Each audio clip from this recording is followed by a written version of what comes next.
Kali ini gue bakal coba bahas salah satu film keluaran tahun lalu yang mengambil inspirasi dari novel ini. Oke, balik lagi sama gue Teja, dan kali ini gue bakal bahas salah satu film keluaran tahun lalu yang tepatnya premier di JAV kemarin, tahun 2023. Sayangnya sih gue gak sempet nonton ya, cuman akhirnya kemarin gue dapet kesempatan nonton di lain waktu. Film ini berjudul Tuhan Izinkan Aku Berdosa, karya Hanung Bramantyo. Film ini tuh adaptasi dari novel yang udah lama sebenarnya gue baca. Jadi dulu tuh gue iseng searching di e-commerce kayak judul-judul novel karena gue lagi kebetulan nyari bahan bacaan gitu untuk ngisi waktu-waktu luang lah. Kebetulan gue nemu buku itu karena dari judulnya itu udah ngehook banget gitu, kayak Tuhan izinkan aku menjadi pelacur gitu. Dan ketika gue baca bukunya, jujur gue benar-benar tertarik sama isi bukunya dan apa yang coba buku ini sampaikan gitu ke pembacanya. Dan dulu tuh jujur gue berandai-andai kayak ini bisa nggak ya jadi film gitu, karena kalau misalnya jadi film kayaknya bakal jadi menarik banget gitu buat pecinta sinema di Indonesia gitu. Karena kan gue yakin gak semuanya kan baca novelnya kan, jadi kalau misalnya cerita ini diceritakan lewat medium film kayaknya bakal jadi menarik sih. Dan memang tebakan gue itu benar. Filmnya itu benar-benar menarik dan menurut gue film ini tuh berani secara narasi. Jadi kayak dialog-dialognya, skenario-skenarionya itu menurut gua benar-benar berani, terutama di Indonesia gitu. Karena kalian semua kan tahu sendiri ya, kita ini Indonesia mayoritas negara konservatif lah ya, negara yang beragama. Dan ketika cerita ini diangkat jadi film, menurut gua level kontroversinya tuh naik gitu, karena novel aja tuh dulu seingat gua kontroversial juga gitu. Jadi maksud gue berani secara narasi tuh memang susunan skenario-skenario yang disajikan dalam film ini tuh juga pertama itu yang berani, terus kedua secara dialog juga gitu. Seperti yang tadi gue bilang, antara karakter utama dan beberapa karakter supporting lainnya gitu. Film ini tuh mencoba menembus sebuah barrier tertentu yang sebenarnya kerasa gitu, terutama di Indonesia, yaitu ya topik tabu ini gitu, topik tentang agama ini ditambah ketuhanan gitu. Film ini bercerita tentang salah satu seorang perempuan yang bernama Nida Kirani, yang dia itu sebenarnya muslimah yang sangat taat gitu. Jadi dia lagi kuliah ngerjain tesis gitu kalau nggak salah di satu kampus. Dia ini muslimah yang sangat taat gitu, sampai akhirnya dia bertemu dengan kejadian-kejadian yang membuatnya merasa kehilangan keyakinan, tidak hanya pada agamanya tetapi juga pada Tuhan gitu. Dan dari sini karakter tersebut berangkat untuk mencari alasan mengapa keyakinan dia tuh dirusak oleh Tuhannya sendiri gitu. Kurang lebih seperti itu. Jadi kayak ini orang beda nih, agak lain nih kalau bisa dibilang. Jadi kalau misalnya secara umum gitu ada orang yang gak suka sama agama tertentu, orang ini tuh benci sama Tuhannya langsung gitu. Jadi dia tuh bisa bilang marah gitu sama Tuhannya karena dia merasa dikecewakan oleh Tuhannya dengan beberapa kejadian yang dia alami saat itu. Jujur gue sebagai salah satu pembaca novel ini gitu, novel Tuhan Izinkan Aku Berdosa, gue bisa bilang performa Agini Haku ini benar-benar mendekati Nida Kirani yang gue baca di novelnya. Ya dia nggak akan sama sih 100% seperti di novel karena wajar ya, jangan disamain, tapi gue bisa bilang itu mendekati banget.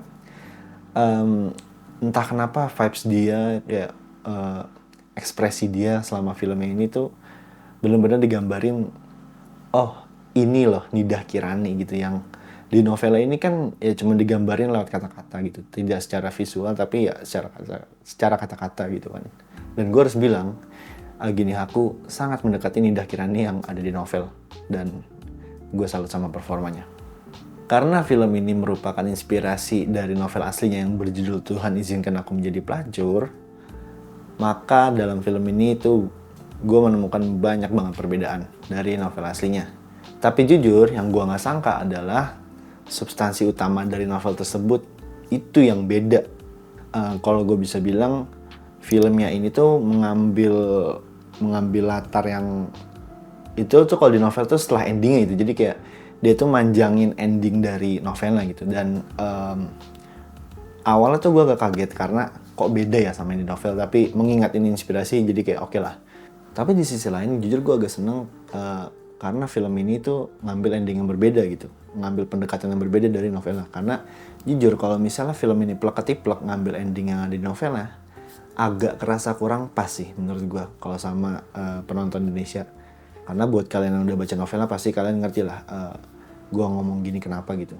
Endingnya ini kalau di novel terlalu dark menurut gue dan terlalu terlalu jahat ya, walaupun maksud gue bagus gitu, maksudnya bagus sebagai novel. Cuman kalau misalnya jadi film dan misal dilihat penontonnya itu orang-orang Indonesia, agak kurang pas sih. Jadi kayak nggak apa-apa lah kalau misalnya film ini ternyata mengambil pendekatan yang baru gitu dari segi karakter maupun ending ceritanya itu sendiri gitu. Maka dari itu gue bisa bilang ke kalian yang misalnya dia nonton video ini dan kalian kebetulan udah baca novelnya, jangan berharap kalau film ini bakal sama plek-ketiplek kayak di novelnya. Karena film ini membawa isi yang berbeda, isi yang jauh berbeda dari novelnya. Mengingat film ini adalah inspired dari novelnya, jadi sekali lagi jangan berharap kalau film ini adalah merupakan gambaran 100% dari bukunya. Karena tadi gue udah bilang kalau film ini mengambil latar yang nambah gitu, mengambil latar yang setelah ending dari novel itu, jadi kayak dibikin timeline baru mungkin lah ya, dibikin plot baru gitu setelah ending dari novelnya. Dan ending dalam film ini tuh merupakan ending yang pas sih sebenarnya untuk orang Indonesia. Karena kayaknya agak serem kalau misalnya pakai ending yang dari novel ya. Bagaimanapun juga, walaupun banyak banget perbedaan antara novel dan filmnya, menurut gue film ini tuh masih tetap layak ditonton. Bahkan buat kalian yang udah baca novelnya gitu. Gue bisa bilang tontonlah film ini seperti film ini sendiri gitu. Jadi kayak kalian gak perlu ingat kalau film ini tuh berangkat dari novel yang tadi udah gue bilang gitu. Jadi kayak anggap aja ini film sendiri gitu. Film ini hanya mengambil inspirasi dan karakter-karakter yang ada di novel tersebut. Tapi ini film sendiri gitu. Dari hal-hal yang tadi udah gue sebutin tentang film ini, gue pribadi juga menemukan beberapa kekurangan dalam film ini gitu. Kekurangan ini ada yang major dan ada yang minor menurut gue. Yang major adalah, jujur gue pribadi berharap kalau misalnya ending dari film ini adalah ending yang versi improvisasi dari novelnya gitu. Jadi bukan yang berbeda tapi ending novelnya, tapi mungkin bisa dibikin lebih gila lagi atau lebih dalam lagi gitu secara narasi maupun secara skenario. Karena memang itu intisari dari cerita ini gitu, itu intisari dari novel ini. Intisari bahwa ada orang nih yang saking bencinya Tuhan tuh sampai dia terbentuk dari yang tadinya muslimah sampai jadi seperti itu gitu loh. Nah tapi itu keinginan gue pribadi sih sejujurnya. Walaupun ya seperti yang tadi udah gue bilang, itu agak menyeramkan kalau misalnya di endingnya tuh seperti itu ditaruh di film gitu. Mungkin di sini Mas Hanung masih mengambil approach yang masih aman-aman lah ya, kayak masih nyari jalan aman gitu. Atau bahkan memang mau dibikin versi amannya gitu dari novel ini gitu. Itu sih yang major yang menurut gue, karena itu bisa dibilang substansi utama dari novelnya sih. Itu substansi utama dari karakter Nidah Kiraninya juga gitu. Kaget gue karena itu benar-benar diganti gitu. Tapi ya it's okay lah. Kekurangan minor paling ya teknikal sih. Sama ada beberapa skenario yang jujur gue agak bingung gitu loh. Kayak gue baca novelnya, ini kan karakternya yang emang dia lagi marah gitu kan sama Tuhannya gitu.